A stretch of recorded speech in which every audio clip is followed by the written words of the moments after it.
नमस्कार, क्वेश्चन में आपका स्वागत है। मैं हूं आरिश अजहर आपके साथ। धामी सरकार नकल माफियाओं पर नकेल कसने के लिए एक्शन में नजर आ रही है, जिसको लेकर धामी सरकार सख्त नाने जा रही है।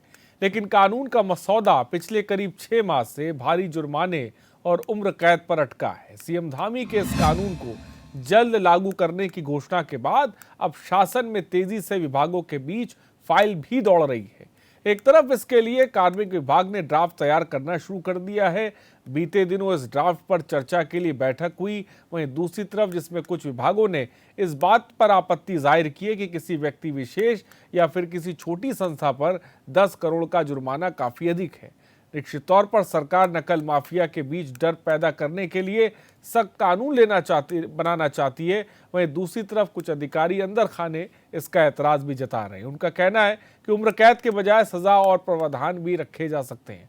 सूत्रों के मुताबिक उत्तराखंड में देश का सबसे सख्त नकल रोधी कानून लागू करने के लिए कार्मिक विभाग कई राज्यों के कानूनों का अध्ययन भी कर रहा है। सवाल बड़ा है, नकल विरोधी कानून के सहारे क्या नकल माफियाओं पर नकेल कसी जा सकेगी, या जिस तरह से लोक सेवा आयोग लीक सेवा आयोग बन चुका है उसकी छवि सुधर पाएगी। इन सब के बीच नौजवानों के बीच भरोसा बन पाएगा जो उठता जा रहा है, खासकर भर्ती परीक्षाओं को लेकर, क्योंकि प्रदेश का युवा अब हर भर्ती पर सवाल उठा रहा है।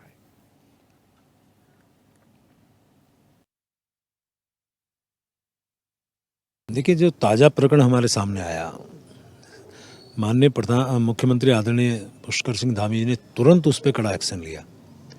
जो दोषी लोग हैं उनको गिरफ्तार किया गया, उनके खिलाफ कार्रवाई जारी है आज भी, और निर्णय लिया गया कि हम लोग बहुत सख्त कानून लाने वाले हैं। 13 तारीख के कैबिनेट में चूँकि सारे बिंदुओं पर विचार होना था, और चूँकि जोशीमठ की आप जानते हैं कि आपदा इस समय हमारे सामने बहुत बड़ी चुनौती है, उस दिन सिर्फ एक बिंदु पे हमने चर्चा की है कि कैसे प्रभावितों को हम राहत दें, कैसे उनके भोजन की, उनके ठहरने की, आगामी उनके व्यवस्थाओं की, सारी बिंदुओं पे बारीकी से हमने एकमात्र एजेंडा हमारे सामने था, उसके ऊपर हमने चर्चा की। लेकिन ये जो नकल विरोधी विषय पे भी हमने बातचीत की है और तय किया कि जो अगली कैबिनेट होगी उसमें ऐसा विधेयक हम लोग लाने वाले हैं, ऐसी हम उसमें चर्चा करने वाले हैं कि जो आने वाले टाइम पे नकल कराने वाला या नकल करने वाला, उनके खिलाफ कड़ा कानून ये सरकार लाने वाली है। और मुझे ऐसा लगता है इसके आने के बाद, जैसा आपने कहा कितना प्रभाव पड़ेगा, मुझे कहने में कहीं संकोच नहीं है कि इस कानून आने के बाद नकल कराने वाला व्यक्ति या नकल करने वाला व्यक्ति कम से कम सोच भी नहीं पाएगा। नकल करने तो बहुत बड़ी बात होगी, सोच भी नहीं पाएगा। इतना बड़ा कानून हमारी प्रदेश सरकार ला रही है। देखिए, अभी तो मेरी सरकार ने सिर्फ कैबिनेट में ये प्रस्ताव लाए हैं और सहमति जताई है कि ऐसा नकल विरोधी कड़ा कानून हम बनाने जा रहे हैं। अभी तो सत्र होगा, सत्र में विधेयक लाया जाएगा, फिर कानून का रूप होगा, कब नौमन तेल होगा और कब राधा नाचेगी। उत्तराखंड का बेरोजगार युवा अपना वो सख्त से सख्त कार्रवाई चाहता है उन लोगों पर जिन्होंने उसका भविष्य अंधकारमय किया। और जब आप कानून लाएंगे तो वो उस दिन से लागू होगा। पहले वाले जितनों ने खिलवाड़ किया उनका क्या क्या वो साफ बचकर निकल जाएंगे? उनके लिए भी तो आपको कोई ना कोई नियम कानून लागू करना चाहिए। कहीं ना कहीं युवाओं के सपने चकनाचूर हो गए हैं, उनका भविष्य अंधकारमय हो गया है, और ऐसे में राज्य सरकार को उनका भरोसा जीतना या अपना रसूख कायम करना, अपना इकबाल कायम करना पहली प्राथमिकता होनी चाहिए। माफियाओं पर नकेल कसने के लिए धामी सरकार एक्शन लेने जा रही है, लेकिन साफ तौर पर इसको लेकर जो कानून का मसौदा भी तैयार किया जा रहा है, अगली कैबिनेट में उम्मीद की जा रही है कि इसको रखा जाएगा, इस पर चर्चा की जाएगी और नकल माफियाओं पर नकेल कसी जाएगी। फिलहाल देखने वाली बात ये होगी, लेकिन इसी पर आज हम बात करेंगे। हमारे साथ गेस्ट जुड़ने, उनसे आपका तारुफ करा दें। सतवीर सिंह चौहान, भाजपा प्रवक्ता, हमारे साथ जुड़े। सतवीर जी, बहुत बहुत स्वागत है। सूरज सिंह नेगी, कांग्रेस प्रवक्ता, हमारे साथ जुड़ गए। सूरज सिंह जी, बहुत बहुत स्वागत है। डीके पॉल जी, आप प्रवक्ता हैं। डीके पॉल जी, बहुत बहुत स्वागत है। और जय सिंह रावत साहब, वरिष्ठ पत्रकार, भी हमारे साथ जुड़ गए। जय सिंह रावत जी, आपका बहुत बहुत स्वागत है। शुरुआत आप ही से कर रहे हैं। जय सिंह रावत जी, नकल माफियाओं पर खैर नहीं, ये बात सरकार कह रही है, एक सख्त और मजबूत कानून जो देश में कहीं नहीं है वो लाने की बात की जा रही है। और एक तरफ लगातार जिस तरह से हम देख रहे हैं भर्ती प्रक्रिया से युवाओं का भरोसा साफ तौर पे उठा जा रहा है, जिस तरह के मामले हाल फिलहाल निकल के सामने आ रहे हैं। सबसे पहले क्या कहेंगे, क्या लगता है आपको नकल विरोधी कानून से नकल माफियाओं पर नकेल कस पाएगी? देखिए, जब से राज्य बना तब से लेकर अब तक ये भर्तियों के मामले में, रिक्रूटमेंट के बारे में, चाहे वो हमेशा ही बदनामी आती रही, चाहे सरकार जिसकी भी रही हो। पहले अब पटवारी हुआ, फिर दरोगा भर्ती हुआ, पर नियमित, और अब तो ऐसा लग रहा है कि माहौल इतना खराब हो चुका है कि अब ट्रस्ट डेफिसिट हो गया, विश्वास नहीं था। पहले तो कहा भाई कि ये जो अधीनस्थ चयन सेवा आयोग है वो नहीं कर पा रहा, इसलिए राज्य लोक सेवा आयोग को दे दो। अब राज्य लोक सेवा आयोग में भी वही हो रहा था, अब क्या करेंगे, कहाँ जाएंगे, वो ऐसी स्थिति है। तो इस समय सबसे जरूरी है कि विश्वास बहाली के लिए कम से कम जो ट्रस्ट, जो लोगों का विश्वास रहे कि जो यहाँ परीक्षाएं हो रही है वो फेयर हो रही है, उसमें नकल नहीं हो रही है। अच्छा, दूसरी बात यह है कि ठीक है, कानून भी एक उसका तरीका है विश्वास कायम रखने के लिए कि भाई आम आदमी में या नौजवानों में विश्वास कायम हो, लेकिन क्या अकेला कानून भी किसी समस्या का हल नहीं होता है। आपको याद होगा ये बाबा साहब अम्बेडकर ने क्या, संविधान चाहे कितना भी अच्छा क्यों न हो, लेकिन अगर उसे चलाने वाला अच्छा नहीं है, उसका विवेकशील नहीं है, व्यवहारिक नहीं है, तो वो अच्छा कानून भी बदतर बन जाता है।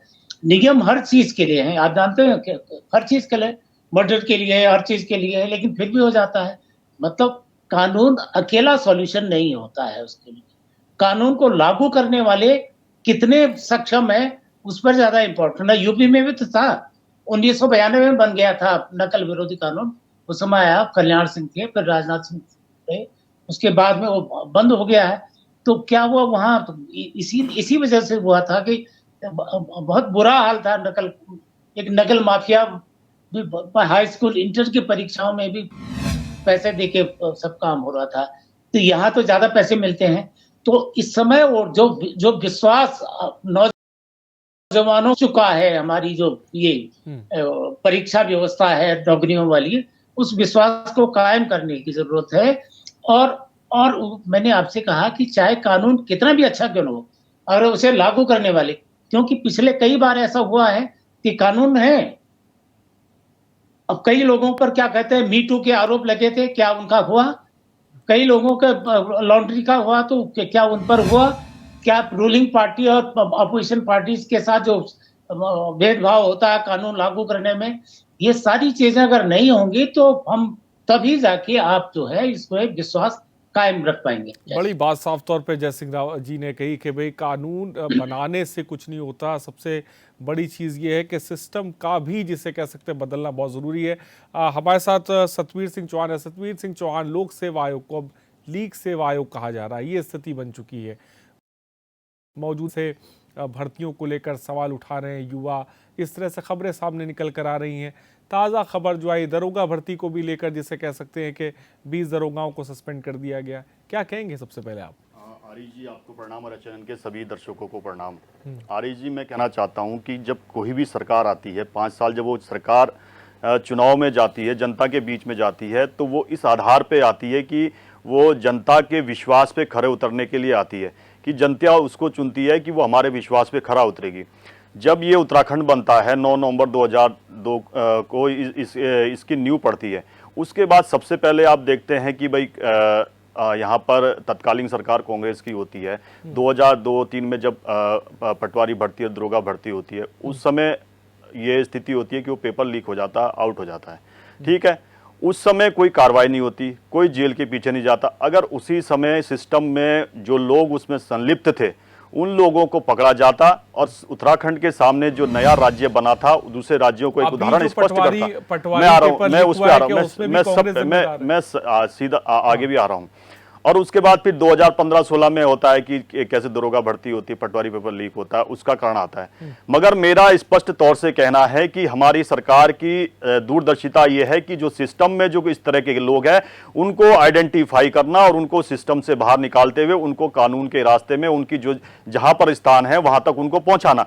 दूसरा मैं कहना चाहूंगा कि सिस्टम को कैसे मजबूत किया जाता है। जब 1991 में पहली बार यूपीएससी का पेपर लीक होता है, 1997 में आईआईटी जेईई का पेपर लीक होता है, वो अपने सिस्टम को वो तो इतनी मजबूत संस्था है, उनके पास तो इतना बड़ा सिस्टम है, उनके पास एक इतनी मोटी बजटीय व्यवस्था है कि वो किसी को भी हायर करके अपने सिस्टम को मजबूत कर सकती है, मगर तब भी वहां पर पेपर लीक हो जाता है। मगर उन्होंने अपने आप को रिफॉर्म किया और अपने आप को मजबूत किया और आज आप देख लीजिए कि 1991 से आज यूपीएससी का कोई पेपर लीक नहीं होता, 1997 के बाद आईआईटी जेईई का कोई पेपर लीक नहीं होता।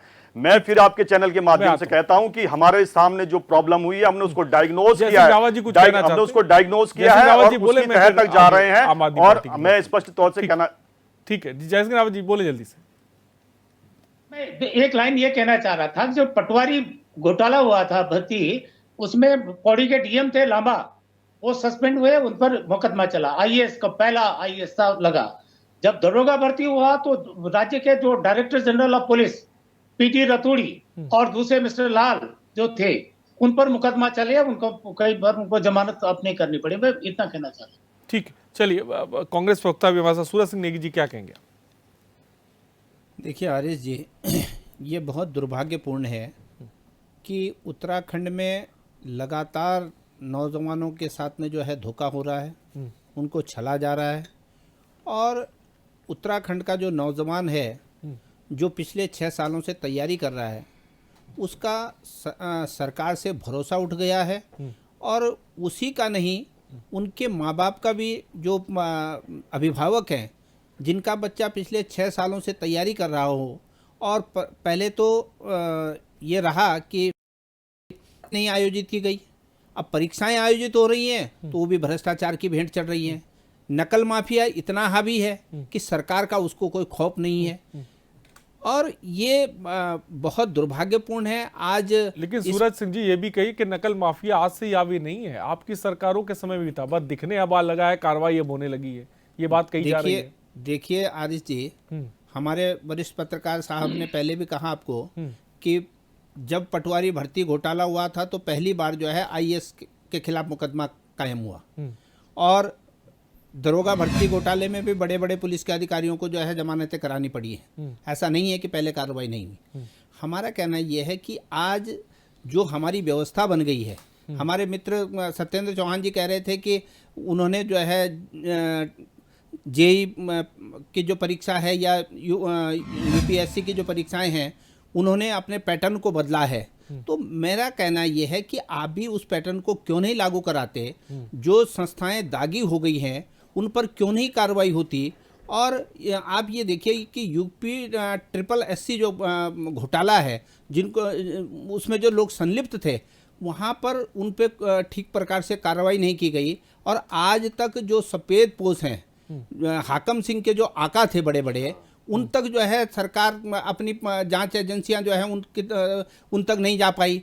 और जो SIT जांच कर रही थी, उनके अधिकारी को आपने बीच में बदल दिया, तो वो कौन से दबाव थे और सरकार कौन से दबाव में काम कर रही है? तो हमारा कहना है कि सरकार को जो है, धामी जी को जो है, जो भारतीय जनता पार्टी के धाकड़ धामी हैं, उनको दिखाना चाहिए। और ये जितने भी नकल माफिया हैं और जो ये दबाव बना रहे हैं, उनके दबाव से हट करके उत्तराखंड के नौजवानों के साथ में, उत्तराखंड के जो नौजवानों के अभिभावक हैं, उनके जो है विश्वास की बहाली करनी चाहिए। और ये जो नकल माफिया है, इसको के अंदर खौफ पैदा करने की आवश्यकता है। अब जो है कानून की बात की जा रही है, सख्त कानून नकल माफियाओं पर अब नकेल कसेगा, क्या कहेंगे इस पर आप? देखिए, निश्चित रूप से आरिफ जी, इस राज्य के अंदर अलग तरह की प्रथाएं जो है ना सरकारों ने दी है। क्या किया है, जब नौजवानों को उनके भविष्य को मजबूत करना था, तब जो है ना पेपर लीक होने प्रारंभ हो गए। और जब नौजवान अपने पटरी पर आना था, तब वो सड़कों पर आंदोलन कर रहा है, तमाम तरह की परेशानियां खड़ी की है। मतलब ये हुआ कि 20 साल की सरकारों ने ना तो कोई मजबूत कानून इस तरह का बनाया नौजवानों पर कि उनका रोजगार एक तरह से पुख्ता हो सके, और न ही किसी भी चीज़ पर कानून नहीं बना। आज हम केवल पेपर लीक की बात कर रहे हैं, बच्चों के, नौजवानों के भविष्य उजड़ रहा है उसकी बात कर रहे हैं। मैं कहता हूँ कौन से, किस पर कानून बनाया सरकारों ने? ना तो लेकिन अगर अब कानून बनाने जा रही है सरकार जिसमें उम्र कैद की होगी, जिसमें जुर्माना रकम जो है बहुत ज्यादा होगी, तो क्या लगता है कि ये एक अच्छा कदम है इसका? आम आदमी पार्टी को कोई भी कानून अगर बने हाँ। और वो ईमानदारी से विभागों के माध्यम से उस पर नियम लागू हो और जो सरकारी अधिकारी है, हमारे अफसर हैं, वो उसको चलाने के लिए मजबूती से, ईमानदारी से काम करे, तब किसी कानून को बनाने का फायदा है। हो क्या रहा है कि सरकारें, इतने सारे कानून देश की सरकार ने बदल दिए, ही उनके लोग जो है ना उसमें संलिप्त होते जा रहे हैं और वो उन पे कार्रवाई नहीं कर पा रहे। यदि कोई कानून बनेगा तो सबसे पहले आपको अपने लोगों पर, उन लोगों पर जो जुर्म कर रहे हैं, जो पेपर लीक करने में शामिल है, उन पर कार्रवाई करनी चाहिए। कानून बने, पंजाब की तरह कार्रवाई भी होनी चाहिए। जीरो टॉलरेंस कह करके उत्तराखंड के अंदर नौजवानों को केवल उनको भविष्य को खिलवाड़ करने का काम अभी तक की सरकार ने किया है। होना यह चाहिए कि बाबा साहब ने बिल्कुल स्पष्ट किया है, कानून, बहुत तरह के कानून आज भी है, नकल विधेयक कानून अभी भी है हमारे पास में राष्ट्रीय स्तर के, उनको हमने अमली जामा पहनाना चाहिए, उन पर हमें चलना चाहिए। सबसे बड़ी बात यह है कि कानून कोई भी हो, उसको आप गंभीरता से, जब तक आप उसको लागू नहीं करेंगे, चलवा नहीं पाएंगे, बहुत मुश्किल काम है। इसी का सतवीर जी, यही बात जो कही जा रही, जो जय सिंह रावत जी कह रहे हैं, जो पैनल से आवाज आ रही कि भाई कानून तो बहुत सारी चीजों के बने हुए हैं, लेकिन उसके बावजूद भी उसका इंप्लीमेंट होना ये बड़ी चीज है। भाई आप नकल को लेकर भी कानून लागू कर लेंगे तो आखिर नकल माफियाओं पे कैसे लगाम लगा सकें? क्योंकि सिस्टम ही कहीं ना कहीं साफ तौर पे भ्रष्ट नजर आ रहा है मौजूदा वक्त में, जो तस्वीर बनती नजर आ रही है। क्या कहेंगे इस पे, कैसे रोकेंगे? ये मैं पहले जय सिंह जी की बात का जवाब दे दूं। वो कह रहे कि उस समय कुछ लोगों पे कार्रवाई हुई। मैं ये कहना चाहता हूं, जब इतना बड़ा अपराध हुआ, वो आज अगर जेल के बाहर क्यों है? मैं तो स्पष्टता से पूछना चाहता हूं। वो नाम गिना रहे हैं कि वो स्पष्टता से क्यों, वो बाहर क्यों है आज की डेट में?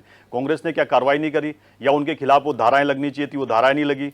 या इतना कमजोर कानून था कि उस समय नहीं लगी? और कानून की जब बात आती तो मैं आपको स्पष्ट तौर से कहना चाहता हूं, देश में ऐसे कानून भी थे जो कि अंग्रेजों के द्वारा थोपे गए कानून थे, जो कि हमारी सरकारों ने कई आने वाले समय पे जब कांग्रेस की सरकार थी अडॉप्ट किया। चाहे आपने देखा हो कि जिस प्रकार से हम जब 11वीं या 10वीं 12वीं करते थे, उसके बाद हम गजिस्ट्रेट ऑफिसर के पास जाते थे, जिसने हमें कभी नहीं देखा उसके पास अपने डॉक्यूमेंट वेरीफाई कराने जाते थे, हमें वो जानता तक नहीं थी, और वो उस डॉक्यूमेंट के लिए भी कई दिनों तक लगता था, और फिर उसको भ्रष्टाचार किस प्रकार से होता था, वहीं से पहली सीढ़ी चढ़ता था वो युवा, वहां पर उसको 100 रुपए देना या 50 रुपए देना, उस कानून को भी खत्म किया। गोपन अधिकारी ही उसमें मिला हुआ हो, जब आपका गोपन ही अधिकारी पैसा ले रहा हो, अपने जिसे कह सकते हैं कि जो एग्जाम पेपर है उन्हें बांट रहा हो, तो किस पे भरोसा किया जाए? मैं आपको, देखो, किसी भी आदर्श सरकार की और सुचिता की अगर आप परख देखना चाहते हो तो ये स्पष्ट तौर से है कि अगर आपके पास इस तरह जो तंत्र है उसको काम करने की स्वायत्ता प्रदान करते हो, और खासकर कि आज जिस प्रकार से सुप्रीम कोर्ट ने एक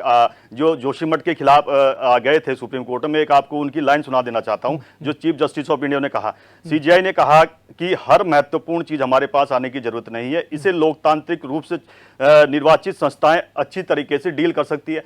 अब आप देख लीजिए कि यूकेएसएससी का प्रकरण होता है, मुख्यमंत्री जी स्टेप लेते हैं, एसटीएफ जांच बिठाते हैं, और जितने भी होते हैं, और आर्य जी फिर मैं आपके साथ आपके चैनल पे कहना चाहता हूं कि उत्तराखंड में बता दीजिए कि अगर इस प्रकार के प्रकरण होते हैं कि किसी के ऊपर इस प्रकार की कार्रवाई हो, एसटीएफ प्रदेश के बाहर भी जाती है, उनको पकड़ती है, और किसी के ऊपर गैंगस्टर एक्ट लगता हो। अब आपको पता है कि गैंगस्टर एक्ट जब लगता है तो इस प्रकार के परिणाम उसको भुगतने होते हैं। निर्णय आप देखिए, हाकम सिंह पकड़ा जाता है, हाकम सिंह को उसके ऊपर गैंगस्टर एक्ट लगता है, उस की जो संपत्तियां थी उसको किस प्रकार से अटैच किया जा रहा, और किस प्रकार से उसके रिजॉर्ट को, मैं पूरा कर लेता हूं, उसके रिजॉर्ट को किस प्रकार से मटिया मेट किया जाता है, और विधानसभा के अभी जब कैबिनेट होती है किस प्रकार से कानून का प्रारूप बनाने के लिए एक पूरा एक रखा जाता है कि किस प्रकार से उम्र कैद की सजा, उसके ऊपर जुर्माना, उसकी संपत्ति को जब्त करना, उसकी संपत्ति को कुर्क करना। आज से पहले बताइए कि किसी भी कांग्रेस की सरकार यहां 10 साल तक रही, कभी इनकी आंखें इस तरफ देखने को मिली कि इस प्रकार से काम कर सके। दूसरा मैं कहना चाहता हूं कि आरिश जी, आपके चैनल के माध्यम से, जल्दी से कम शब्दों में, बहुत समय ले, जिस प्रकार से आदरणीय मुख्यमंत्री जी ने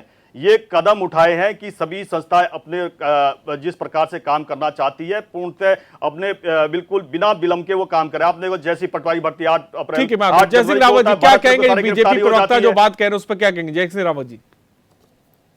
देखिए, जो मैंने कहा ना कि अभी तो जो हमारी परीक्षा व्यवस्था है उस पर विश्वास कायम रखने की जरूरत है, विश्वास कायम करने की जरूरत है। जो विश्वास हट गया उसके लिए सरकार अगर कठोर कानून बना रही है तो उस दिशा में एक अच्छा कदम है वो। विश्वास तभी तो कायम होगा जब कठोर कानून होगा। लेकिन फिर मैंने आपसे कहा था कि कानून चाहे कितना भी अच्छा क्यों ना हो, उसे लागू करने वाले अगर ठीक नहीं है तो कानून भी बेकार हो जाता है।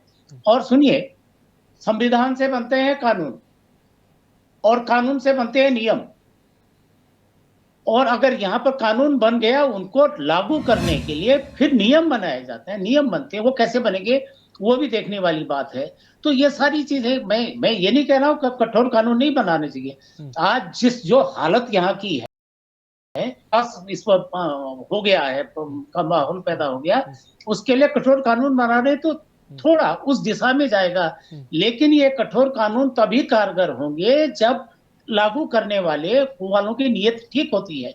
क्योंकि कई बार ऐसा होता है, कानून तो होता है लेकिन कानून सेलेक्टिव के लिए को होता है, मतलब किसी के लिए कुछ होता है, किसी का फेवर करते, तो वो नहीं होना चाहिए, ऐसा नहीं होना चाहिए।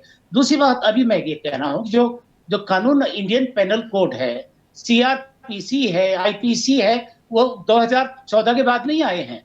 वो तो अंग्रेजों के जमाने 1861-62 से इंडियन पेनल कोड चल रहा है, तब से बन रहे हैं। उसके बाद गवर्नमेंट ऑफ इंडिया एक्ट आया 1919 का, 1935 का, उनमें ये कानून।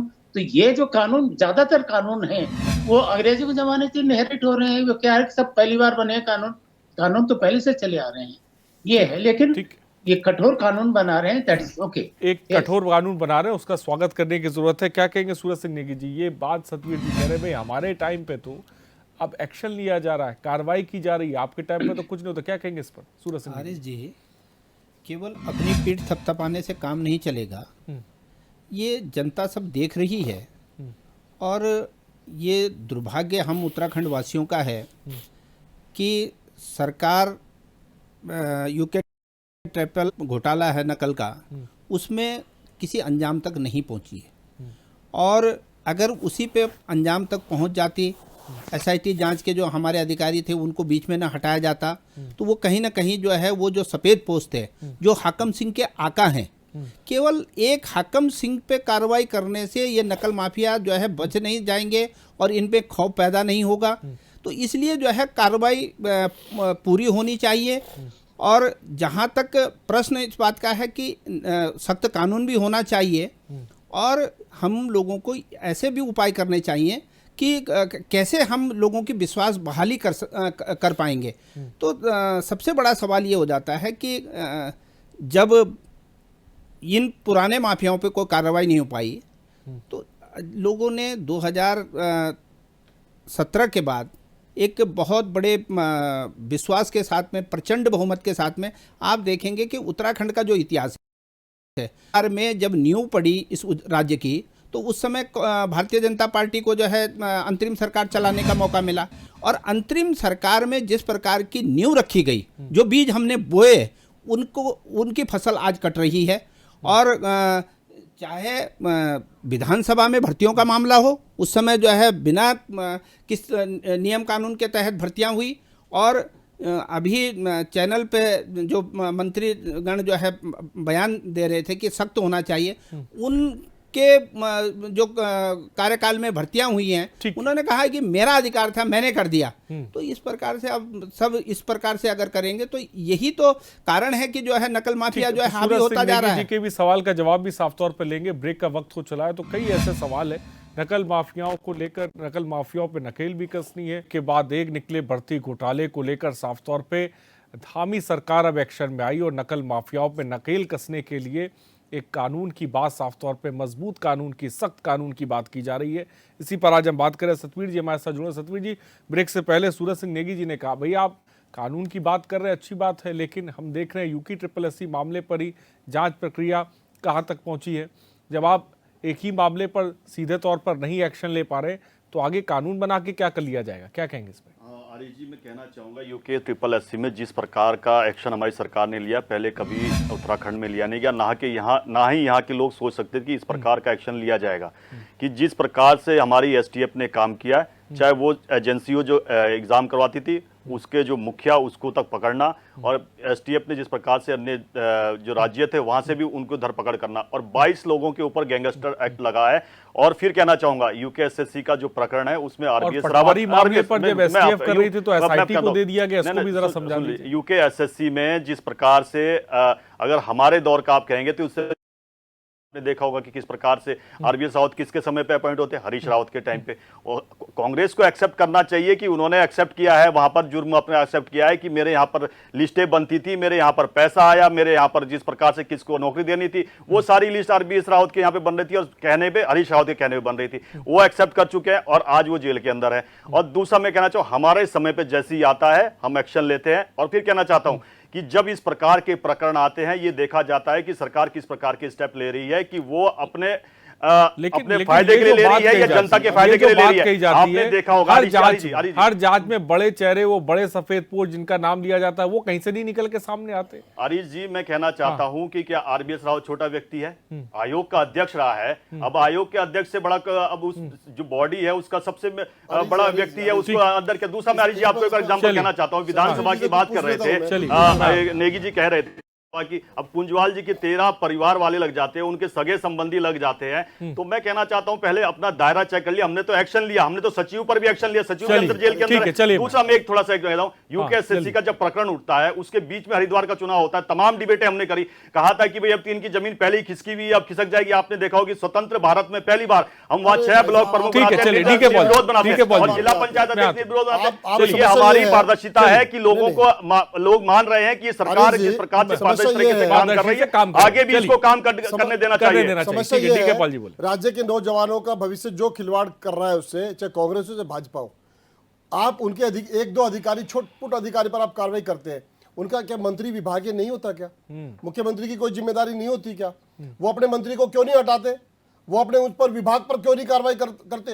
एक्चुअली क्या है, मानसिकता का खेल है। मानसिकता बहुत कमजोर हो गई है हमारे उत्तराखंड के मंत्रियों की, उत्तराखंड के मुख्यमंत्री की, उत्तराखंड के अधिकारियों की।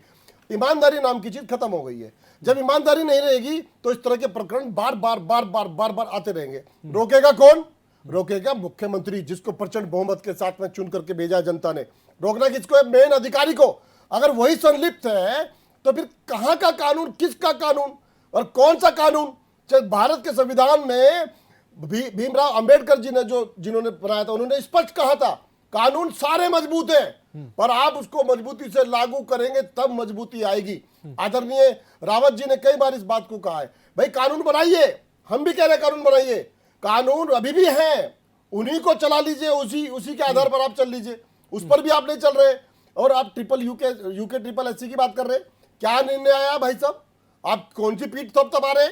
आप अपने ही द्वारा बनाई कमेटी को आप भंग कर देते हैं, दूसरे लोगों को आप ला करके क्योंकि तब जब वो तह तक पहुंचने की कोशिश होती है तब आप उनको हटा देते हैं। ठीक, अरे आप सब मिले हुए हैं, सबकी जिम्मेदारी है। सदवीर जी मैं कहना चाहता हूं कि इनकी पीड़ा यही है कि जिस प्रकार से सरकार अभी भी इन्होंने सोचा नहीं था कि इस प्रकार के सरकार काम कर सकती है। नौजवानों की बात कर रहे हैं, सुन लीजिए, नौजवानों की बात करने वालों, नौजवानों की बात करने वालों, पंजाब का स्वास्थ्य मंत्री और दिल्ली का स्वास्थ्य मंत्री क्यों गया अंदर? स्वास्थ्य किससे जुड़ा होता है? नौजवानों से जुड़ा होता है, आम आदमी से जुड़ा होता है। उसने इस्तीफा क्यों सौंपा है? भ्रष्टाचार के उसमें छुपा ना, क्यों सौंपा? बताओ जरा। स्वास्थ्य मंत्री जो पंजाब में क्यों सौंपा इस्तीफा? और सत्येंद्र जैन ने क्यों सोचा? आप बताइए ना, कोई उन पर अपराध तय नहीं हुआ है, किस पर अपराध तय हुआ है बताइए? हमारे मंत्री पर अपराध तय हुआ है क्या? अच्छा, नैतिकता के नाते, ईमानदारी के नाते, जिससे के सारी की सारी भगवंत मान जितनी भी जांचें हो रही है, जितनी जांचें हो रही है वो हो सके, पूर्ण हो सके। बताना क्यों पूर्ण आप तो अधिकारियों को नहीं कर पाते। अधिकारी आपके खुले घूमते हैं, आपके मंत्री खुला घूमता है, जिसकी जिम्मेदारी है। किसकी जिम्मेदारी है पेपर लीक होने की? कौन जिम्मेदारी लेगा? आप केवल कानून बनाने की बात करते हैं, कार्रवाई करने की बात करते हैं। अरे उत्तराखंड पे रहिए, कार्रवाई करिए, कार्रवाई करिए, खत्म कर देंगे। कार्रवाई करेंगे नहीं, बात करेंगे नौजवानों कहां से बात करते वाला जो इतना बड़ा संगीतकार है उसको गोलियों से सरेआम भूल दिया जाता है, उसके अपराधी अब तक नहीं पकड़े गए। किसी उनको कैसी पंजाब की बात नहीं कर रहे कर हैं? ठीक है, उत्तराखंड की उत्तराखंड के नाम नाम से पंजाब का नाम पंजाब में और दिल्ली की बात नहीं हो रही है यहाँ पे। अपराधी अब तक नहीं पकड़े जाते। चलिए, और ठीक जो है, कहते हैं चलिए। कि 10 दिन में हम वहां तारा कर देंगे नहीं, नहीं, उत्तराखंड पे रहिए। यहाँ पे जो मंत्री घोटाले हैं, उसको मामले पे बात करते हैं, ठीक है पॉल जी, भ्रष्टाचार की कैसी बात करते हैं? शीला दीक्षित के कहते थे कि चलिए मैं आता हूँ, मैं आता हूँ। सूरज सिंह नेगी जी, आप क्या कहेंगे? लालू प्रसाद यादव के लिए चलिए, सबसे बड़ा पूरे भ्रष्टाचार दुनिया को आप समाजवादी के लिए कहते थे लालू प्रसाद के सूरज सिंह गले नेगी लगे जी। और पूरी तो दुनिया मैं को चाहूंगा आप सूरज सिंह नेगी जी। तो ये तो इनका कोई भ्रष्टाचार के तरीका खिलाफ नहीं है। ठीक है, सूरज सिंह नेगी जी, सूरज सिंह नेगी जी, मेरी आवाज अगर आप तक पहुंचे। भ्रष्टाचार की क्या कहेंगे आप? ठीक है, चलिए। देखिए, सबसे पहले बात तो ये है कि हम केवल अपनी पीठ थपथपाएं। हमारा कहना है कि जो जनता में अविश्वास हो गया है, और मैं खुद भुक्तभोगी हूँ। मेरे घर से मेरे और मेरे भाइयों के 6 बच्चे तैयारी कर रहे हैं, और पिछले 6 सालों से वो तैयारी कर रहे हैं इस प्रत्याशा में कि उनको जो है कहीं नौकरी मिलेगी। पेपर होते हैं, उसके बाद जो है नकल का पेपर लीक हो जाता है। उनके सपनों पे जिस प्रकार से कुठाराघात हो रहा है, तो देखिए, जा पैरों नहीं पड़ी बिबाई, सो क्या जाने पीर पराई। हम भुक्तभोगी हैं, हम देख रहे हैं कि हमारे बच्चों का क्या हाल हो रहा और भी है। बहुत हम बच्चे लोगों जो आने के वाली मैं परीक्षाओं मैं को वही लेकर कह रहा सही कह हूँ रहे मैं वही कह रहा हूँ सही कह कि रहे हैं। जब तक आप उनकी पीड़ा से रूबरू नहीं होंगे, क्योंकि ये कहीं ना कहीं मेरी भी पीड़ा है, मेरे भाइयों की पीड़ा है, मेरे बच्चों की पीड़ा है, मेरे भाई के बच्चों की पीड़ा है। ऐसे ही पूरे उत्तराखंड वासियों के जो बच्चे हैं, जो तैयारी कर रहे हैं, उन बच्चों की पीड़ा है, उन भाइयों की पीड़ा है जो उन बच्चों को 6 साल से तैयारी करा रहे हैं, कोचिंग दिला रहे हैं, और उसके बाद इस प्रकार की व्यवस्था हो जाती है। और मैं तो मुख्यमंत्री जी से कहना चाहता हूं, उनसे निवेदन करना चाहता हूं कि आप किसी दबाव में मत आइए, आप सख्त निर्णय लीजिए, क्योंकि आपके ऊपर जो है प्रधानमंत्री जी का बरदस्त है, वो आपको धाकड़ मुख्यमंत्री तो आप उसके अनुसार धाकड़पन दिखाइए, और उन सफेद पोशों पे, चाहे वो आपकी पार्टी के हों, चाहे वो हमारी पार्टी के हों या दूसरी पार्टी के, कोई भी हो, उत्तराखंड के नौजवानों के भविष्य से खिलवाड़ करने का काम करेगा, उत्तराखंड के जो हमारे अभिभावक हैं उनके जो सपनों को तोड़ने का काम करेगा, उन पर जो है सख्त कार्रवाई होनी चाहिए, और वो सलाखों के पीछे होने चाहिए। आपका नकल कानून, सख्त कानून जब बनेगा तब बनेगा। पुराने भी आपके पास बहुत सारे कानून हैं, आप अगर इच्छा शक्ति दिखाएंगे तो बहुत सारे कानूनों से जो है आप उनको उनके घरों पर, उनकी संपत्तियों पर डोजर चलाने का भी काम कर सकते हैं, और आप उनको जो है सलाखों के पीछे भी भेज सकते हैं। परंतु केवल चौहान जी, मैं 1 मिनट अपनी बात पूरी कर लूं। केवल छोटी काम नहीं चलेगा जब तक वो सफेद पोस्ट, जो बड़े बड़े सफेद पोस्ट हैं, जिनके इशारों पर ये काम होते हैं, चाहे वो हमारे मंत्री हों, चाहे वो लोक सेवक हों, IAS हों, IPS हों, जब तक उन पर कार्रवाई नहीं होगी तब तक कुछ होने वाला नहीं है। मैं भी एक निवेदन करना चाहता हूं आपके माध्यम से हरीश रावत को। आप कहते हैं कि हमारी पार्टी के सबसे बड़े नेता है, और वो अपने आप को भी कहते हैं कि जब खासकर उनके ट्वीट से पूरी दिल्ली हिल जाती है, वो मगरमच्छ वाला बयान सभी ने देखा है। तो एक निवेदन के माध्यम से करना चाहता हूं। इनकी जिला मंत्री रेणु नौटियाल, अभी आपने 1 हफ्ते पहले देखा होगा अखबारों में छपा कि 1 करोड़ से अधिक की संपत्ति अर्ज करी है यूके SSC में। आज उसकी धरपकड़ हो रही है, पूरा का पूरा परिवार गायब है। मैं निवेदन करना चाहता हूं, हरीश रावत से घने संबंध है उनके रेणु नौटियाल के, उनको बोले कि पुलिस के सामने समर्पण करें, क्यों पुलिस का टाइम भी बर्बाद कर रहे हैं, और जो उनके साथ और संलिप्त लोग हैं वो भी आए। सरकार के निवेदन कर रहे हैं। दूसरा कहना चाहूंगा, सरकार पकड़ेगी उसको। अरे लालू प्रसाद को गले लगाने वाले काम, अरे लालू प्रसाद को गले लगाने वाले काम बताइए, लालू प्रसाद को गले लगाने वाले काम बताइए। हम आदमी पार्टी का चरित्र हमने देखा है, प्रकार से जाइए, कहते हैं कि पूरे भ्रष्टाचारी तंत्र है, को कोसने वालों, आज पहली सरकार बनाते हैं उनके साथ, कांग्रेस के साथ कभी नहीं जाएंगे। पहली दिल्ली जो के साथ चूमते हो, सत्ता की अलग से चूमते हैं कि सतवीर जी जवाब ले लेते हैं, मैं फिर जयसिंह रावत जी के पास पार्टी के। ठीक है सूरज चौहान जी, आप जो बात कह रहे हैं, इससे ये साबित होता है कि सरकार अक्षम्य है, सरकार फेल है, अक्षम सरकार है। आप इस बात को नहीं कह सकते। हमने पहले भी कहा है, हमने पहले कहा है कि जो भी दोषी है, अगर कांग्रेस का व्यक्ति कोई दोषी है तो वो जेल के अंदर होना चाहिए। अगर भारतीय जनता पार्टी के वो सफेद पोस्ट जो सत्ता में बैठे हैं, जो मंत्री पद लिए हुए बैठे हैं, उनको भी जेल के अंदर होना चाहिए। देखिए देखिए संबंध मिल रहा है सारे के सारे। अरे हम कह रहे तो जेल में डालो ना। अगर आप उन पे कार्रवाई करने में विफल हैं तो ये सरकार की विफलता है। और ऐसी सरकार को एक क्षण भी सत्ता में रहने का अधिकार नहीं है। पूरी सरकार को इस्तीफा देना चाहिए। पूरी सरकार को इसके लिए दोषी, पूरी सरकार दोषी है। हमने कब कहा कि अगर दोषी कांग्रेस का है तो उसको बचाइए आप। हम कह रहे हैं कि नहीं बचाइए। वो दोषी किसी भी पार्टी का हो, दोषी किसी भी पार्टी का हो, वो जेल की सलाखों के पीछे होना चाहिए। नौजवानों के भविष्य से जो खिलवाड़ करने का काम करेगा, जो अभिभावकों के सपने को तोड़ने का काम करेगा, वो कांग्रेस का हो चाहे बीजेपी का हो या किसी भी दल का हो, उसको जेल के अंदर होना चाहिए। क्यों नहीं वो जेल के अंदर है? अगर सरकार कार्रवाई नहीं कर रही है तो ऐसी सरकार को एक क्षण भी सत्ता में रहने का अधिकार नहीं है।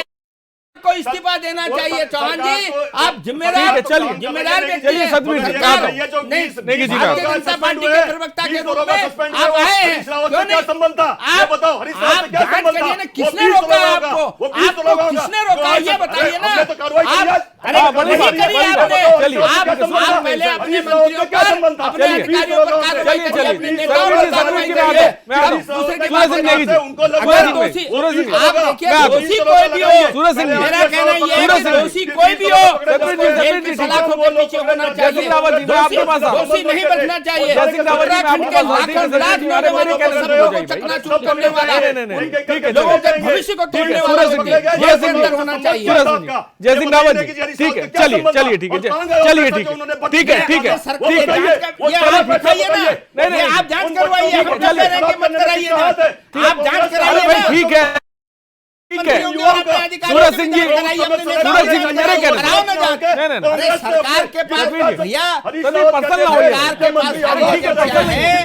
अगर सरकार जांच नहीं करा पा रही है, अगर सरकार जांच नहीं करा पाई है तो ये सरकार का फेलियर है। सरकार पूरी तरीके से। जय सिंह रावत जी आप क्या कहेंगे? सरकार को जय सिंह रावत जी आप क्या कहेंगे? मेरी आवाज आप तक पहुंचे। चलिए ठीक है, ये पहले बंद तो हो तब ठीक है, बोलिए, आपकी आवाज आ रही, चुप हो गए, ठीक है। जय सिंह रावत जी बोले। हाँ, जी से एक प्रश्न ऐसा है, पहले तो जो आज दरोगा भर्ती के 20% नहीं, मैं आता हूं, पहले उनको बोलने जाए कि नहीं है? अरे उनको बंद करो।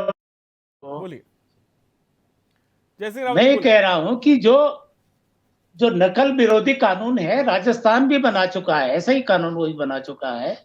और हमें उम्मीद करनी चाहिए, शायद ऐसा लगता है कि मध्य प्रदेश में ही बनेगा, क्योंकि उन पर व्यापक जो घोटाला हुआ था, बहुत बड़ा घोटाला हुआ था, वो शिवराज सिंह जी पर उसका भी दाग है, उसको धोने के लिए ऐसा लगता है वो भी ये कानून बनाए। यहाँ पर धामी जी ने ये लिया है तो कई और स्टेट बनाएंगे, इसके बाद बनाएंगे, ये गंभीर समस्या है।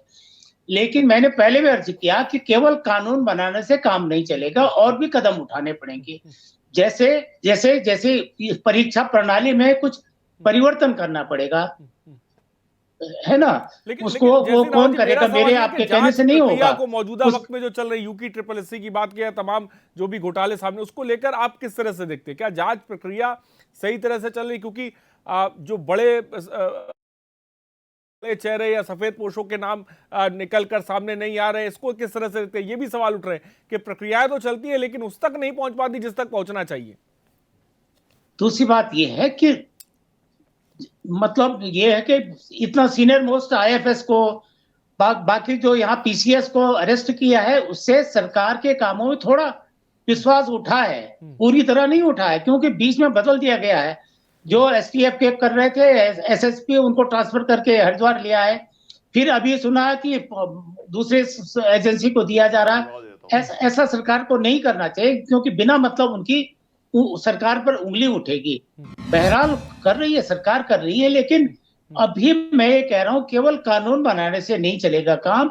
आप कुछ परीक्षा प्रणाली में, जो भी जो इसकी परीक्षा प्रणाली, उसमें कुछ सुधार हो ताकि नकल की नौबत ना आए। विशेषज्ञों से कुछ आप करें, ये कुछ नया मॉडल जो है बनवा सकते हैं इसके लिए, कि भाई कैसे परीक्षा हो जिसमें नकल की संभावनाएं कम हो और आ जाए। देखिए इसमें हो क्या रहा है, एक तो हमारे जो नौजवान युवा हैं उनके हक मार रहे हैं, ये वाले नकलची या ये अपने करप्ट लोग जो है उनका हक मार रहे हैं। दूसरा, शासन प्रशासन में ऐसे नकलची, ऐसे करप्ट लोग आएंगे, कर्मचारी बनके, अधिकारी बनके आएंगे, तो आप क्या उम्मीद करेंगे? वो उनसे ईमानदारी की उम्मीद कैसे कर सकते हैं? चाहे दरोगा हो, चाहे पटवारी हो, चाहे कुछ भी हो, फॉरेस्ट गार्ड, चाहे एसडीएम हो या तहसीलदार हो, इस गलत तरीके से अगर ये प्रशासन में आएंगे तो गलत तो काम इनसे करेंगे, सही कह रहे हैं। इसलिए जरूरी है कि ये फुल प्रूफ व्यवस्था बनाने की जरूरत है, मेरा मानना है। ठीक है, डीके पाल जी कहिए। देखिए, कानून लाना कोई ये अधिकार है विधायिका का, लाइए कानून। हम चाहते हैं कि हर चीज़ पे अच्छे कानून आने चाहिए। जिस पर सरकारें फेल होती हैं उस पर आप फेल हो गए, आप नया कानून लाइए, मजबूत कानून लाइए। आप ले आइए ना, चकबंदी पर भी नया कानून ले आए। उत्तराखंड की चकबंदी तड़प रही है, जमीनें हमारी तड़प रही है, एक एक व्यक्ति की 10-10 जगह जमीन है, उनको इकट्ठा करने के लिए कानून ले आइए। अरे ये कानून ले आइए आप, जो किसान जो अपनी तारबाड़ी के लिए तरस रहा है, जिसकी खेतों की पहाड़ के अंदर अभी जो किसान है, जो अपनी वो आप नहीं समझेंगे उसकी पीड़ा को। वो जब बीज बोता है तो उसकी फसल जो है ना वो जंगली जानवर खा जाते हैं। आप कानून ले आओ। अरे एक कानून उस पर ले आइए। मुख्यमंत्री के इस फैसले का स्वागत करते हैं? एक मिनट सुनिए, नहीं, एक कानून और ले आइए।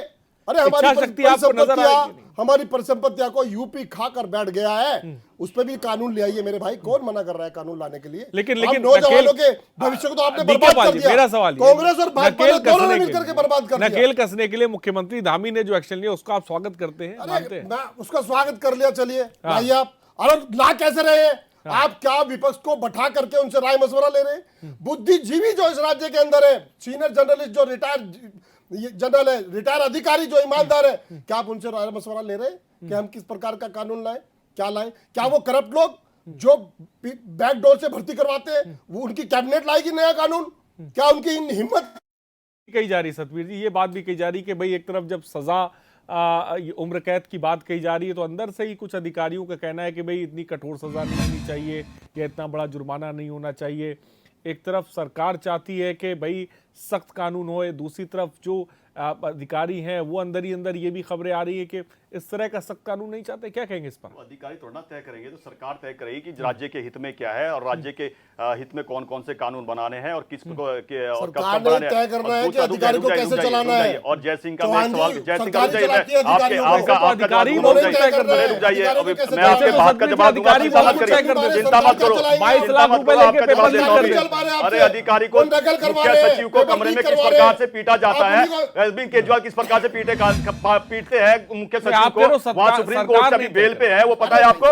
उसके लिए अपडेटेड हो? मनीष सिसोदिया बेल पे उसपे मुख्य सचिव को जब पीट रहे थे, दिल्ली नहीं जाना भाई, पता है ना आपको? उत्तराखंड की बात कर रहे हैं, वो याद है ना? आप कह रहे हो कि सरकार तय करेगी, लेकिन बहुत कुछ तो अधिकारी तय कर देते हैं। दूसरा मैं एक भी जय सिंह की बात का जो जवाब अधिकारी ने जय बोल सिंह जी दिया, की बात को सरकारें वो करती है। कठपुतली बन गई आपकी सरकार अधिकारियों की। अच्छा, कांग्रेस की अधिकारी नहीं कठपुतली चल कौन बनी पाते थी? आपसे। 28 सीट के लाके धर्मेंद्र मेहमान कहते थे कि कलवाड़ी चोर है, शीला दीक्षित चोर है, लालू प्रसाद यादव चोर है, शरद यादव चोर है, सबको गले लगाया, उनके साथ जाके सरकार बनाई। और आज वो कहां के सारे? किसी को अगर जेल के एक एफआईआर दर्ज करी उनके खिलाफ, कौन सी शिक्षा की बात करते हैं? कौन सी शिक्षा की बात करते हैं? ये बता दिए। लालू प्रसाद यादव को गले लगाया, शीला दीक्षित के खिलाफ अगर एक इन्होंने नोटिस दिया हो इनकी सरकार ने, प्रदेश के युवाओं को ये बता दी सतवीर जी, प्रदेश के युवाओं को ये बता दीजिए, कानून के सहारे आप कैसे रोकेंगे नकल माफिया को? क्योंकि सिस्टम बहुत मैं आता हूं, इसका सवाल है, बता दीजिए। मैं आज इसका जवाब मंत्री इस्तीफा दिया है, इसका जवाब डीके पाल जी, सतवीर जी मेरे सवाल का जवाब, प्रदेश का युवा सुन रहा है, प्रदेश का युवा सुन रहा है, आप जवाब दे दीजिए भाई उसको, क्योंकि उसका भरोसा उठ रहा है। वो आगे वाली की परीक्षाओं को भी कह रहा है कि मैंने किया जाए, उसमें भी भ्रष्टाचार हुआ होगा। जय सिंह जी ने कहा एक साल पहले भी उन्होंने ये बोला जब शांत हो जाइए। डीके पाल जी, सतवीर जी जवाब, आप मेरे सवाल का जवाब, चलिए डीके पाल जी ऐसे तरीके, मैं आऊंगा फाइनल कमेंट लेने के लिए। नहीं आप मुद्दा भटका रहे, डीके पाल जी नहीं, ये तरीका से सरकार जाके क्यों बनाई? नहीं, अरे शीला दीक्षित को छोड़िए, अभी उतनी दूर नहीं जाना है। अभी आप पहले बताइए प्रदेश के युवा, अरे प्रदेश के वो तो बताइए भाई, बच्चों की कसम खाते थे कि कभी कांग्रेस के साथ सरकार नहीं बनाऊंगा, उन्हीं के पैरों तले सरकार बनाई उन्होंने। मैं कह रहा हूं प्रदेश के युवाओं के लेकर बोल दीजिए ना, उनको लेकर एक बात हमारी भी, मैं आ रहा हूं, कहना चाहता हूं। अभी एसटीएफ का सवाल आया कि भाई जो अधिकारी थे उनको बदला गया, क्या एसटीएफ के अंदर एक से एक अधिकारी है काम करने के? मैं एक एग्जांपल के साथ आपको कहना चाहता हूं, सचिन जी, इस भारत के सबसे अरे शांत हो जाइए, एक मिनट शांत हो जाइए, शांत हो जाइए, अब शांत हो जाइए आप। भारत के मैं आगे डीके पाल जी पूरी बोलूंगा पोल अभी, इसलिए शांत हो जाइए। नहीं, पंजाब से लेकर दिल्ली तक सूरज सिंह नेगी जी को मैं ला और वो भी सूरज सिंह नेगी जी कि पंजाब में गुजरात में हमारी सरकार बन रही है। ठीक है, सूरज सिंह नेगी जी बोले। मैं फाइनल कमेंट लूंगा आपके, मैं लूंगा सूरज सिंह। बहुत देर से चौहान जी आप विषय से भटक रहे हैं। बहुत देर से बैठे उनकी बात। नहीं मैं बोल नहीं पाया, मैं मेरी बात सुनी नहीं पाया। जो आपके इतने दर्शक है, लाखों दर्शक को सुनी नहीं मैं पाया। आप फाइनल कमेंट ला रहा भाई, फाइनल कमेंट मैं अभी लेने आऊंगा फाइनल कमेंट। फाइनल कमेंट तो सबका आएगा, मेरा भी फाइनल पंजाब दिल्ली की बात करेंगे तो मजा नहीं पंजाब की नहीं की बात करूं, उत्तराखंड की बात कर रहा हूं। मैं आपको कहना चाहूंगा जल्दी से इस देश के सर्व अरे डीके पाल जी जल्दी से डीके पॉल जी, मैं कहना चाहूंगा कि जय सिंह ने कहा कि एसटीएफ का इस देश के सर्वश्रेष्ठ खिलाड़ी, अगर महानतम खिलाड़ियों में गिना जाता है सचिन तेंदुलकर को, क्या सचिन तेंदुलकर के बाद लोगों ने सोचा कि इतना महान खिलाड़ी नहीं आ पाएगा? आज विराट को आप लेके चले आते हो। सूरज सिंह नेगी जी फाइनल कमेंट आप दीजिए। चलिए ठीक है, चलिए नहीं आप अलग विषय पे आप मुद्दा भटकाए थे। चलिए नेगी जी फाइनल कमेंट आपके माध्यम से, फाइनल कमेंट आपके और एचएनएन के माध्यम से मैं ये कहना चाहूँगा कि अस्थायी राजधानी जो देहरादून है, यहाँ की आबादी जब 3 लाख थी तो यहाँ पर 42 पटवारी जो है होते थे। आज इस शहर की आबादी जो है 20 लाख पहुंच गई है और यहाँ पर मात्र 12 पटवारी हैं। तो अब पटवारी भर्ती घोटाले का अगर ये हम समाधान नहीं कर पाएंगे तो एक तरफ हम जनता को न्याय नहीं दे पा रहे हैं कि उनके काम जो है लंबित हो रहे हैं। आज मतलब जिसको हम राजधानी कह रहे हैं वो अस्थायी राजधानी या राजधानी है जहाँ पर मुख्यमंत्री बैठे हैं, मुख्य सचिव बैठे हैं। उस सदर तहसील की ये स्थिति है कि वहाँ पर पटवारियों के जो अतिरिक्त क्षेत्र हैं, 3 महीने एक क्षेत्र में काम कर रहे हैं, 3 महीने एक क्षेत्र में काम कर रहे हैं। कितना लोगों को जो है दिक्कतें हो रही हैं। और 6 साल के बाद जब पटवारी भर्ती होती है तो उसमें भी जो है ये नकल माफिया जो है सामने आ जाता है। तो हमारा कहना ये है कि जनता को राहत नहीं मिल रही है, सरकार को तुरंत जो है एक्शन लेना चाहिए और ऐसी कोई व्यवस्था बनानी चाहिए जो फुल प्रूफ हो, जो नकल रहित हो और यहाँ के नौजवानों का जिस व्यवस्था पर विश्वास हो, ऐसी व्यवस्था करके तुरंत जो है उनको कराना चाहिए। क्योंकि अभी देखिए कि एक पटवारी जब बनेगा 2 साल ट्रेनिंग करेगा और तब तक जो है देहरादून में तो मैं समझता हूँ कि सारे पटवारी रिटायर हो जाएंगे जो वर्तमान किनके भरोसे काम करेंगे। और सरकार को जो एक ब्यूरोक्रेसी को भी जो है मैं कहना चाहता हूँ, सरकार को सुझाव देना चाहता हूँ कि ब्यूरोक्रेसी में आप जो है ऊपर के अधिकारियों को खूब बढ़ रहे हैं और नीचे का जो फील्ड स्टाफ है उसको आप खत्म कर रहे हैं। तो जब तक आप काम कौन करेगा? फील्ड में अगर क्षेत्र में अगर जाएगा नापने तो पटवारी जाएगा, पटवारी आपके पास है नहीं, ऊपर की फौज आप बढ़ाते जा रहे हैं। तो ये ढांचा जो है ऐसा मत बनाइए, नीचे जो है इसका जड़ें जो है ज़्यादा मजबूत करिए और ऊपर जो है सिंगल वो करिए। अगर वो आप मशरूम की तरह करेंगे, इसको ऊपर का छाता बड़ा और नीचे कुछ नहीं, तो ये जो है चौपट कर जाएगा व्यवस्था को। ठीक है। कानून बनाने वाले लोग संलिप्त थे इन चीज़ों में, बनाएगा कौन? सरकार को, मुख्यमंत्री को चाहिए, अगर वो ईमानदार कहते हैं अपने आप को, कि इस पर राय मशवरा ले, दूसरी विपक्ष की पार्टियों से भी ले, जो सीनियर जर्नलिस्ट जो या फिर सीनियर जो पूर्व अधिकारी हैं, जो ईमानदार अधिकारी हैं, या फिर मैं कहता हूं कि नौजवानों से 10-20 हज़ार नौजवानों से सर्वे कर लीजिए, पूछ लीजिए उनसे किस तरह का कानून बनना चाहिए। कानून तो कोई भी आप बना दीजिए, बात यह है कि अगर उस पर उसको चलाने वाले अधिकारी, उसको चलाने वाला मंत्री विभाग का जो होता है, अगर वो सशक्त नहीं है, वो मजबूत नहीं है, तो ये कानून सक्षम नहीं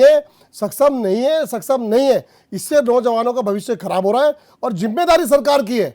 सरकार जिम्मेदारी लेती नहीं है कि हाँ मेरी जिम्मेदारी थी, तो उस कानून का कोई फायदा नहीं है। इसलिए जो कानून है आप अपने अधिकारी को टाइट करिए। मुख्यमंत्री का डंडा जब चलता है ना तो अधिकारी नाचता है, मुजरा करता है, लेकिन जब कमजोर स्थिति है आप कानून बनाकर छोड़ देंगे, लोगों को आश्वस्त कर देंगे, उससे हम आश्वस्त होने वाले नहीं है। सतवीर जी, जो नौजवानों का भरोसा उठ रहा है परीक्षाओं पर से, कैसे सरकार भरोसा कायम करेगी? अरे मुजरे पे ना जाइए, पहले मैं चाहूंगा सवाल करिए। 2 सेकंड में देता हूं, 2 सेकंड ज्यादा नहीं होते, मुजरे पे ही आ जाता अलग विषय पे चले जाते। वो दिल्ली के अंदर मुजरा देखा है कि मुख्य सचिव को कैसे मुजरा करा रहे थे,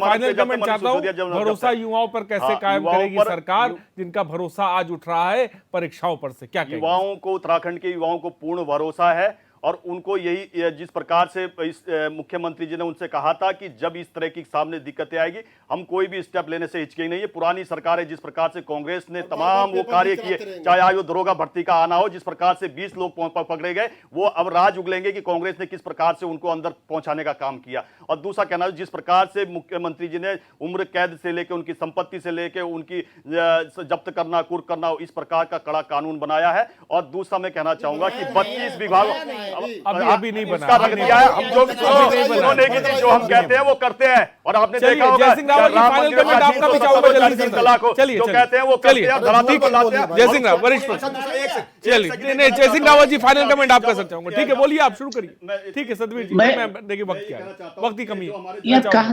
हाँ बोलिए सर। देश के हित में और राज्य के हित में करेंगे। हाँ, मैं पहले उनको चुप कराओ ना, सतवीर जी चुप कैसे हो जाइए बोलेंगे भाई, अभी? अरे मौका दूसरों को भी दे दीजिए। जय सिंह रावत जी बोले, फाइनल कमेंट सर आप। ये हाँ चलिए बोलिए। मैं ये कह रहा हूँ कि व्यवस्था में सुधार की बहुत जरूरत है और सरकार अगर काम कर रही है तो अच्छी बात है।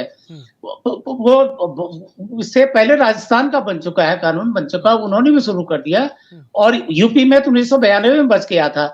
दूसरी बात यह है कि आईओ को कोई भी पढ़ा लिखा जिसने थोड़ा भी पढ़ा होगा, तो आईओ को किसी केस के बीच में नहीं बदला जाता कभी। क्यों नहीं बदला जाता है? क्योंकि जो भी आईओ होता, पूरी केस हिस्ट्री उसके पास होती है। वो बहुत मेहनत करता है। एक एक अधिकारी जो आज जेल में गए हुए हैं, चाहे वो आईएफएस हैं या पीसीएस है, उनके खिलाफ कोई तैयारी की होगी। कई पेज मतलब आज जो वहां पर आरोप पत्र दाखिल हुआ है, कौन करता है आरोप? वही तो करता, जो इन्वेस्टिगेटिंग ऑफिसर होता है वो करता है। इतना कई सैकड़ों पेज का वो तैयार करता है, इतनी स्टडी करता है। अगर उसको एन वक्त पर बदल दिया जाता है, उसका दो मतलब होते हैं। या तो वो सक्षम नहीं था इसलिए उसे बदल दिया, या तो कुछ जो कोई मोटिव कुछ और था इसलिए उसको बदल गया। मैंने इसलिए बोला था, होता है ऐसा करना नहीं चाहिए था सरकार को। बहरहाल जो बाकी काम कर रहे हैं सरकार कर रही है वो ठीक कर रही है। यस, चलिए ठीक है, मजबूत कानून। बहुत बहुत शुक्रिया जय सिंह रावत जी हमसे जुड़ने के लिए। डीके पॉल जी आपका बहुत बहुत शुक्रिया। सतवीर सिंह नेगी जी आपका बहुत बहुत शुक्रिया। और सतवीर सिंह जी आपका बहुत बहुत शुक्रिया। तो साफ तौर पे एक नया मजबूत कानून की बात साफ तौर पे आ रही है। मजबूत कानून से क्या नकल माफियाओं पे लगाम लग पाएगी, ये फिलहाल देखने वाली बात होगी।